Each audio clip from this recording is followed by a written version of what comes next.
Kalau kita lihat tren, kita lihat data kami ya di Dukcapil ini. Pertama di tahun 2022 itu pendatang kita di angka 27.478. Lalu di tahun 2023 itu 25.918, ini ada penurunan. Dan kalau kita lihat tren pendatang tahunan ya dari 2020 sampai 2022 trennya itu naik terus itu. Ya, lalu baru di tahun 2023 itu trennya turun 136.200. Sedangkan mereka yang keluar itu dari 2020 sampai 2023 terus naik dari 152.000, 189.000, 215.000 dan 243.160 di tahun 2023. Kalau kita lihat lagi para pendatang yang datang di tahun 2024.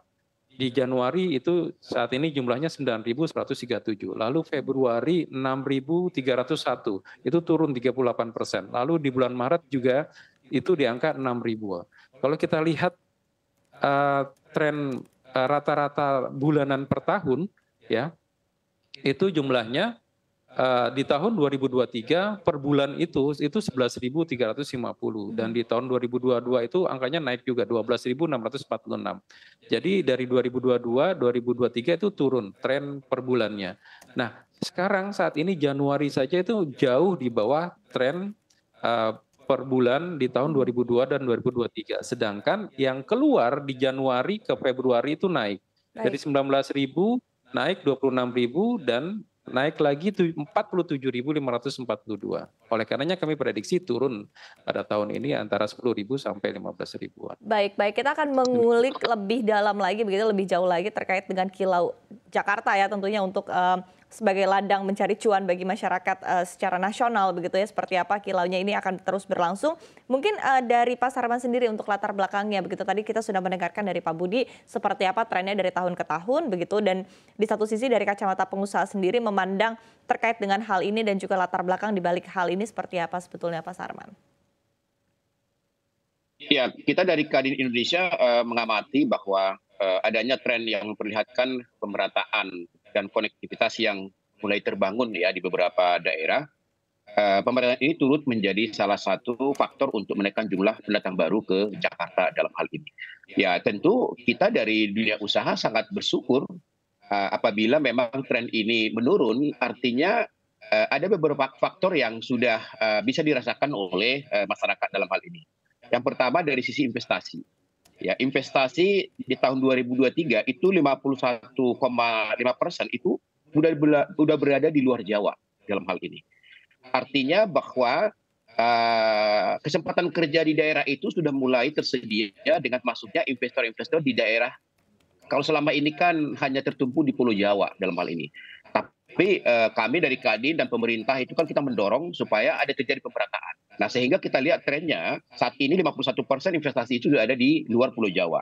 Itu pertama. Yang kedua tentu pemerataan akses digitalisasi ya melalui jaringan internet dan perangkat digital pendukung yang kian mempersempit kesenjangan pengetahuan antara kota dan besar dan wilayah pedesaan. Jadi dengan adanya pemerataan jaringan internet, digitalisasi, ini juga mempengaruhi animo anak-anak muda kita untuk ke kota dalam hal ini karena sudah tersedia juga di daerah.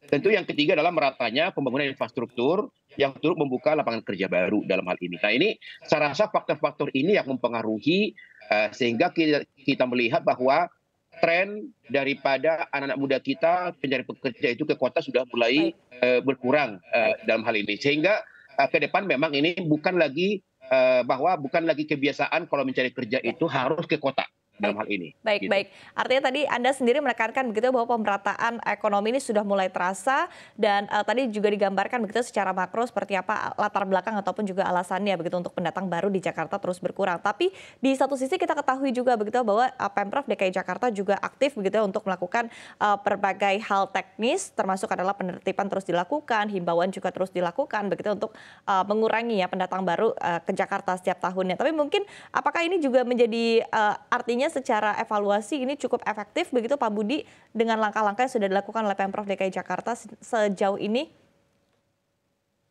Iya Mbak, kami memang ada program penataan dan penertiban dokumen pendudukan sesuai domisili. Nah, kami sudah melakukan sosialisasi ini sejak Maret di tahun 2023. Nah, pada saat kita melakukan sosialisasi program penataan dan penertiban dokumen kependudukan sesuai domisili ini, ya pada bulan April itu terjadi lonjakan masyarakat yang keluar hampir 400%, gitu loh.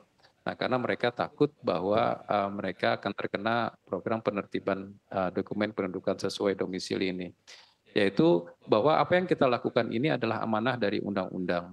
Pasal 15 ayat 2 Undang-Undang Kependudukan yang menyatakan bahwa bagi masyarakat yang sudah berdomisili 1 tahun di tempat yang baru, maka harus dan wajib memindahkan dokumen kependudukannya sesuai domisili. Karena banyak fenomena-fenomena masyarakat di Jakarta yang antara KTP dan domisilinya ini nggak sesuai. Nah, inilah yang akan kita tertibkan. Dan ternyata kondisi ini banyak mereka ya yang keluar DKI Jakarta, dan ini juga sedikit meredam para pendatang yang datang ke DKI Jakarta. Karena banyak para pendatang ini kadang datang ke DKI Jakarta numpang KK, numpang alamat ya di rumah saudaranya, lalu mereka menyasar aset-aset pemerintah. Ya mereka numpang KK, numpang alamat hanya untuk mendapatkan fasilitas bantuan sosial. Nah, ini tentunya ini enggak kondisi yang tidak baik seperti itu. Karena kita lihat profiling dari para pendatang, ya hampir 80% dalam tren 4 tahun ini kami melihat 80% adalah mereka adalah SMA ke bawah. 40% mereka adalah berpenghasilan rendah. Terutama yang di arus balik mudik, kami melihat bahwa mereka yang trennya yang datang ke DKI Jakarta hampir 84% mereka adalah SLTA ke bawah, dan 62% dari mereka adalah berpenghasilan rendah, dan 20% dari mereka para pendatang ini berkonsentrasi di RW kumuh. Nah, inilah makanya ya kami juga melakukan program penataan dan penertiban, dan kami juga ke depan akan melakukan pembatasan satu alamat itu saat ini kan tidak dibatasi, sehingga satu alamat itu bisa 20 KK, 50 KK bahkan. Nah, ini kan kami batasi untuk rumah tinggal satu alamat cukup 3 KK. Baik.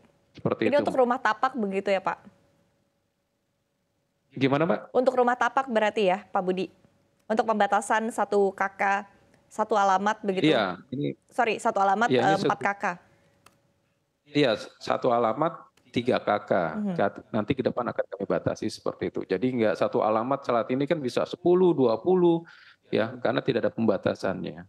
Oke, baik. Seperti itu, Mbak. Baik, tadi sempat ditekankan juga begitu oleh Pak Budi begitu bahwa sebetulnya pendatang yang datang ke DKI Jakarta ini didominasi dengan pendidikan SMA ke bawah. Artinya memang concern utama berkaitan dengan kualitas dari sumber daya manusia ini juga masih menjadi perhatian utama begitu. Dari kacamata pengusaha sendiri seperti apa melihatnya Pak Sarman ya, dari sisi perubahan perbaikan SDM, ekspektasi dari para pelaku usaha, kemudian langkah-langkah yang bisa dilakukan seperti apa Pak Sarman? Ya, kami memang dari Kadin memiliki suatu komitmen ya pentingnya sumber daya manusia yang unggul dalam menjawab kebutuhan industri dan investasi yang masuk ke daerah dalam hal ini. Kami dari Kadin terlibat aktif sebagai penggerak bagi terciptanya SDM unggul, ya. Apalagi kita akan memiliki target visi Indonesia Emas 2045. Bahwa SDM unggul ini menjadi sesuatu yang sangat-sangat penting dalam hal ini. Nah, untuk itu kami dari Kadin pertama sudah membuat beberapa program dalam hal ini. Ya, bagaimana supaya perbaikan SDM kita baik yang ada di kota maupun daerah. Yang pertama adalah kami menginisiasi juga melakukan program magang ke berbagai negara. Ya, sepanjang tahun 2023 Kadin Indonesia telah memberangkatkan sekitar 65 mahasiswa untuk praktik kerja magang di Jepang, 34 mahasiswa ke Ceko, 30 mahasiswa ke Hungaria. Kemudian kita juga membuat plafon Kadin Fornaker ya sebagai plafon pengembangan kemampuan bagi para pekerja, di mana saat ini sudah hampir 1.000 tenaga kerja telah mendapatkan pelatihan. Kemudian juga program Wikiwirausaha yang telah melatih UMKM nasional untuk berdaya saing, ekspor, dan juga kegiatan program pelatihan dan sertifikasi kejuruan. Jadi kalau dari sisi kami ingin bagaimana agar kebutuhan SDM kita ini sesuai dengan kebutuhan dunia usaha dan industri. Ya, apalagi misalnya kalau investasi itu sudah masuk ke daerah, tentu kami mendorong agar diutamakan adalah putra-putra lokal yang akan direkrut menjadi tenaga kerja. Tapi kesiapan putra-putra lokal ini itu harus juga sesuai dengan daripada keinginan atau harapan daripada para calon-calon investor dalam hal ini. Nah, sehingga memang kolaborasi antara kami dari Kadin, pemerintah daerah dalam hal ini akan terus kita bina supaya mampu menjawab kebutuhan dunia industri dan dunia usaha terhadap kebutuhan tenaga kerja mereka di daerah.